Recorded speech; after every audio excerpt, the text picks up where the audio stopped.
टिळक, तुम्हाला विनम्र श्रद्धांजली. तुमच्या शेंगांच्या टरफलाची गोष्ट आठवली. सध्या लोक काहीही खातात आणि टरफलं इथं तिथं टाकत नाहीत, तर ती सुद्धा खाऊन टाकतात. काही खाल्ल्याचा कुठलाच पुरावा ठेवत नाहीत मागे. स्वातंत्र्यासाठी तुम्ही तुरुंगवास भोगलात टिळक. स्वतंत्र भारतात आता तुरुंगवास उपभोगता येतो. मंडालेहून निघालेल्या स्वातंत्र्याचा रोड आता आर्थर रोडपाशी येऊन थांबलाय. तिथं देशद्रोह्यांना मिळणाऱ्या सुखसोयींचा हेवा बाहेरच्या लोकांनाही वाटू लागलाय. तुम्ही लिहिलंत गीता रहस्य. गीतेतली बरीच रहस्य आता नव्यानं उलगडू लागली आहेत. कौरव पांडवांसारखे उगीच राज्यासाठी लढत बसत नाहीत कोणी हल्ली, तर युती आणि आघाडी करून सत्ता उपभोगता. आप्तस्वकीयांशी कसा लढू हा प्रश्न पडत नाही कुठल्याच अर्जुनाला. काका, भाऊ, मामा, बाप, गुरु कोणाच्याही पाठी सहज खंजीर खुपसतो आजचा अर्जुन.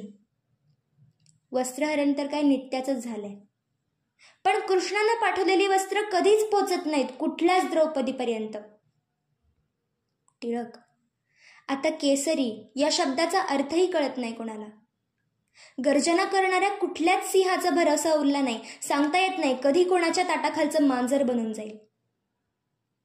चिंतन आणि हवापालट करायला तुम्ही सिंहगडावर जाऊन राहायचात ना टिळक.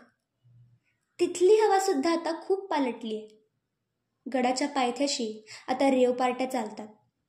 सिंह तर केव्हाच गेला, गड राखणंही आता कठीण झालंय. तुम्ही सार्वजनिक केलेला गणेशोत्सव मात्र खूप लोकप्रिय होतोय दिवसेंदिवस. प्रत्येक गल्लीचे बोळाचे स्वतंत्र राजे झालेत नवसाला पावणारे. सरकारचं डोकं ठिकाणावर आहे का असा प्रश्न तुम्ही केला होता. आता सरकारचं डोकंच काय, सरकारच ठिकाणावर नसतं. आजकाल सगळेच सरकारचे लाडके झालेत. पण त्याच सरकारला हे कळत नाही की त्याच्या लाडक्या बहिणींना आज महिन्याच्या 1500 रुपयांपेक्षा जास्त दररोजच्या संरक्षणाची गरज आहे आणि त्याच्या लाडक्या भावांना पैशांची नव्हे तर रोजगाराच्या संधींची जास्त गरज आहे. टिळक, आजच्या तरुणांना हिंदुस्थानच्या स्वातंत्र्य लढ्याची फारशी माहिती नाही, मग कुठला संघर्ष आणि कुठलं बलिदान. त्यावेळेस परकीय सत्तेतील लोक ओळखू तरी यायचे. पण आज आपल्याच देशातील लोक आपल्याच लोकांवर लपून छपून सत्ता गाजवतात. ते कसे ओळखू येणार? आजची तरुण पिढी ही देशासाठी नाही तर ऐश करण्यात स्वतःचं आयुष्य वाया घालवतीये.